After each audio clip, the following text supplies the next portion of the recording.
Hello, Silver People, and welcome back to the channel. My name is Trey, and today we will continue our work on Lore of the Silver Hand Prisoner illustration. So last week we started with we wanted to get to a concept. Now, one of the reasons for this project is in the month of October, I was doing a study of inking, where I was looking at artists that I admire and their works and trying to figure out how do I get better at inking. And after doing that, I want to practice everything I've learned with my own illustration of Lore of the Silver Hand Prisoner illustration. And now that we have the concept, what we're going to go for, and the ink sketch concept work, now we can move on towards a more refined, more developed tight pencil sketch. All right, so now that we have the idea, the concept, and all of that. So first off, I'm using Clip Studio Paint, and I have an 11 by 17 sheet that we're going to do our tight pencils on, now that we have that initial concept. So I take the drawing from that initial concept and just the drawings and these images, and I'm trying to arrange them in a way that I feel works as an illustration. So we have this, what we have right now, the image of Lore, the hand, severed hand, bound to his, on a chain from his neck, and behind him we have a relief sculpture of his battle with and how he got his curse of being Lore of the Silver Hand by this monstrous unicorn, and this depicts the battle that he went through and how he got cursed. And so with this initial concept, then I hit the internet. And the internet, I look for reference. And because there's a unicorn is based off a horse, I got some reference for horses. And I put all that reference. I try to start with 3. 3 is my basis of reference images. So I usually always go for 3 of whatever it is, whether it's a horse, bas reliefs, which is the sculpture work that we're going to try to simulate here, hand positions, figure, anatomy, possibly some clothing, but I think it's going to be mostly dark going up, like his legs are going to be all inked, transitioning up to more details up top. The background will be black, a nighttime scene with maybe a moon, transitioning downwards, and there will be a mountain of skulls because he has overcome a lot in his prior travels, and so I want that. But they're both going to have mountains of skulls, that they've both have done some unsavory things to be in their power positions that they're at. So those were concepts that I wanted to get reference for. So usually 3 images. Try to find 3 images, I put them in a folder, and I take those folders and then I put it into a one sheet. I like making one sheets for my references. So I usually at least 3 just to get an idea. But here is some horse skeleton, horse anatomy, trying to get that. And I like this pose right here, this reared up. How does how the legs look in that position? What happens with the forelimbs, the musculature, and all that. That is very important for this piece. Bas relief, which is, it's not fully in relief from the stone. Well, there you can see it in 3D. It's usually set in a wall. So it's a flat image. And that, examples like from Rome, some modern stuff, Romans, Greeks, and all of that. So trying to look at how does that look? Right, so I'm going for, okay, what is the musculature look in this certain way, this certain pose? But what else we have? We have mystic horses, right? Because this is a monstrous horse. So I want something just a little bit abnormal. We have Kelpie, which are monstrous, I think Scottish or Irish. Mythical horses, also like water horses. Usually they drown their victims or they take them on a very wild ride. But because this is a monstrous horse, I wanted some examples of something along those lines. We also have the Kirin, which is Chinese or Asian influence of mythical, I don't know what you call it, maybe it's kind of between a horse and a goat, and it's got scales of a dragon. And I want scales on this cursed unicorn. I want these scales, so I wanted examples of how that looks and how light looks when it's hitting certain areas of this form. And so those are the reference that I have. And usually I use this as a jumping off point. So I take it down to everything on this, in this folder, take it down to maybe a 15 transparency, opacity. And so you can barely see it. And then I draw on top of this to refine what I want. So let's get started. So now we start the long process of the tight pencils. And on the right side, I have layers. Usually do a rough pencil within the program of Clip Studio Paint. And I try to name, we'll have folders and name all my layers so that I know pretty much what's going on them. So I have a layer for lore, a layer for the unicorn, a layer for lore as the bas relief, and any other elements that'll go all around it. And then I work up on top of that. And usually, of course, starting with lore, because he's the central figure, the hero lead character of this illustration. And, I try to break down the basics of the human form. And then after that, you just build up on top of that with just going in on it and making it more refined, more refined, more refined. And I do this process pretty much every time. And usually you'll get used to how you work and your flow.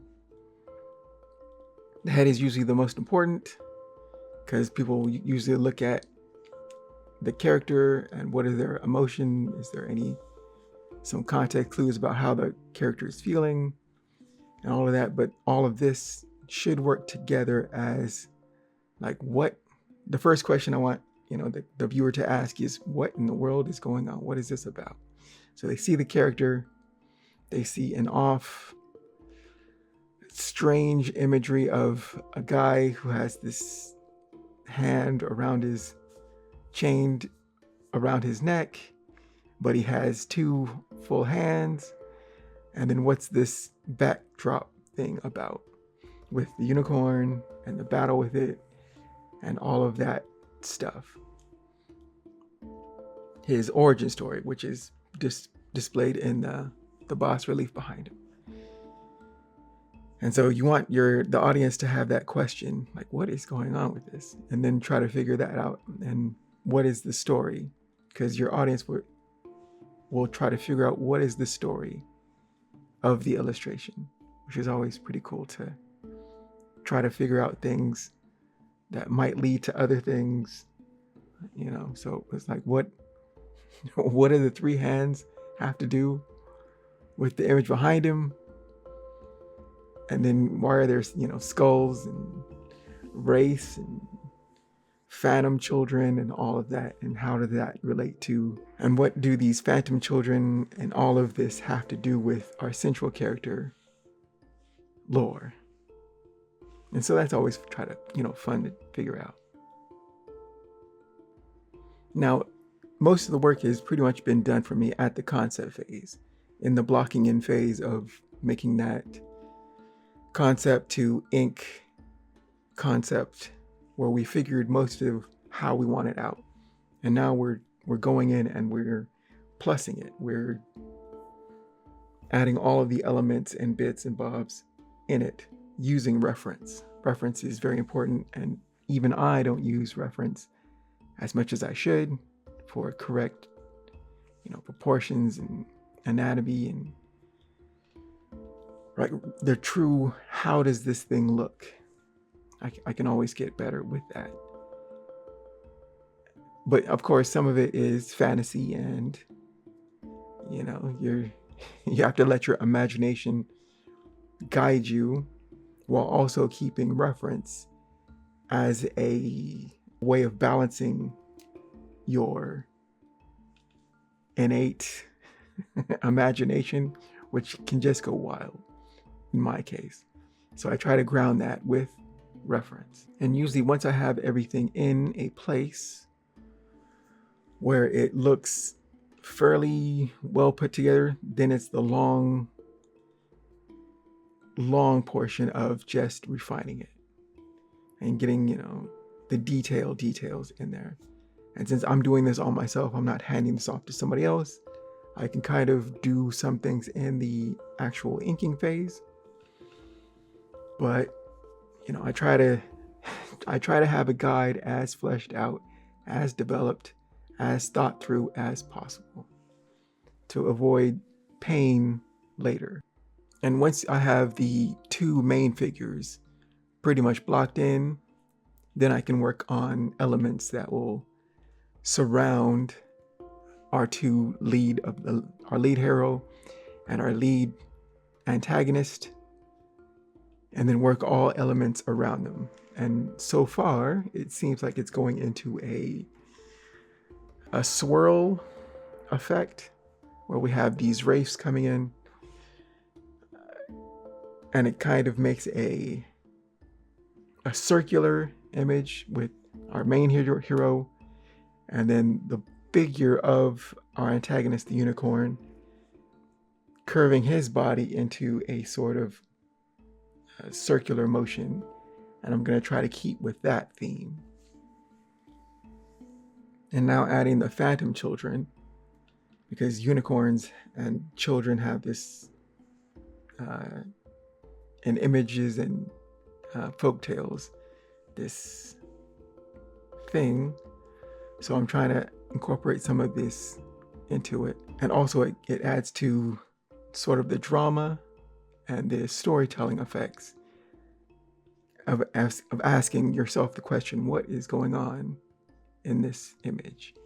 Which, can pique somebody's curiosity and make the illustration more interesting.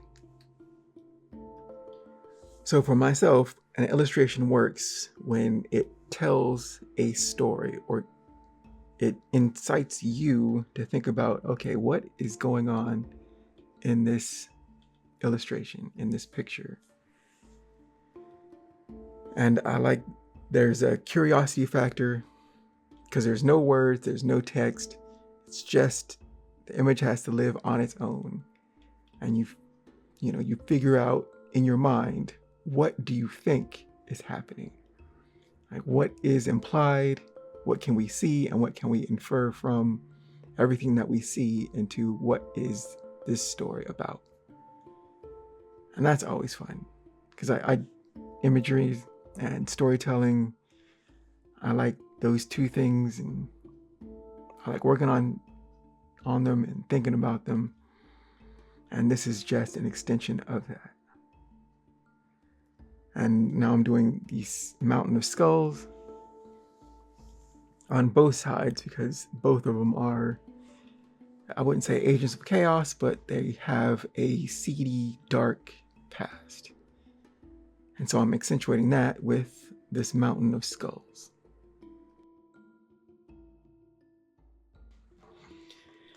All right, so now here is what we have so far. We have Lore. I've kind of extended his legs because I wanted him to have more of that superhero pose or superhero stature. He's taller than most people, slightly more musculature than most people. We have the monstrous unicorn with 6 limbs, and it transitions more from horse, and then we have some slightly humanish arms, and then some ancient horse limbs. So he's an amalgamation of other time periods, and this is a very unusual beast. He has some scales. I need to flesh those out. He has 6 eyes, sharpened teeth, and he has skewered our hero in this relief. But also, as Lore was trying to protect himself, his left hand got skewered and it still goes through his body. And this left hand is cursed, as is most of his body is cursed, but the initial hit was for his left hand. And that is undergoing a transformation of hideousness, much like this creature. And then we also have in this illustration the prior victims of this unicorn. And unicorns historically have an association with children and healing properties, but that's been tainted by this. This is a dark and twisted story. We have indication of a mountain of skulls. I still need to flesh that out by using reference. I have a skull, and so I'll turn it in different positions and draw it to fill this out. And a lot of it doesn't need to be, completely filled out, but I'd like some more of those. We also have some wraiths, some spirits, because of this cursed being, also antagonizing and going against our hero. And so these skull fire wisp phantoms are, surrounding him. And we also have a moon. I'm not sure exactly if it's going to be a crescent, half moon. I'll figure that out. It also might be colored red. Well, it's going to be black and white. In my mind, I see it in color, but it's just going to be black and white. So starry sky transitioning down. So all of this is darkness. We have the skulls, which is going to be a off-white and gray. Have some rough texture to it, and also some perhaps fire effects. But I wanted to have kinetic energy at this bottom section. While his lower legs are completely in black and it transitions up, his cursed hand is all white. We have black areas surrounding that with some kinetic energy. And his upper body is shadowed, but this hand is no shadowing. Hair darkened, but also with texture to offset from all this black. And that is where we're at currently. But everything is here. All the elements are here. I see what it could become. Now it's more about execution on. I still want to tighten this up, but I see where I'm going, and I need, to again look at the reference, check some things, get everything into place the way I want it, and then we'll have our illustration pretty much good. So let's keep going. Now that the bulk of the work is done and I have all my layers and each thing on different layers. And now it's all about the plussing, which is me shifting things, moving things, altering things, trying to keep things out of other things' way, while also trying to make it more interesting for myself and the viewer. So there's a lot of adjustments to be made, but we're trying to keep that central idea and that momentum of a circular image going and refining it. And this is the part I just pretty much zone out now that the base is done, and I can just key in on little things like how the horse anatomy, how it looks, and then refining that. And I'll just keep doing this hours and hours, which is pretty much the process. But it's fun because you just put on some music, maybe listen to a podcast, and you just, you're going in and you're tightening it up, you're clearing things that might not be as clear, make them more clear. Again, I try to keep things from, crossing over or bleeding into other parts that they shouldn't. So keeping the central figure, but also having all of these elements around that are associated with our hero. And it's the refinement phase. It's that long process of cleanup, clarification, and just pushing it until I'm happy with the results. Or if you have a deadline is a big thing, because usually you're trying to get something done by a certain point in time. So you do the best you can with the time that you got. You refine it as much as you can. Like, I'm pretty much at the end of this. I would like to get it tighter, but holidays are coming up and I got to get this pretty much done. So, you work with what you got, and you plus it as much as you can. And when, you got to move on, you got to move on. And so now I think we are pretty much coming to the end. It has all the major bits, bobs, and players that I can logically or time-wise get done with this. So now I'm thinking about the inking composition, right? Because we have a moon up at the top, and so we're going to have blackened sky, a nighttime sky, transitioning down. I'm thinking some kinetic energy, maybe some flame effects at the bottom.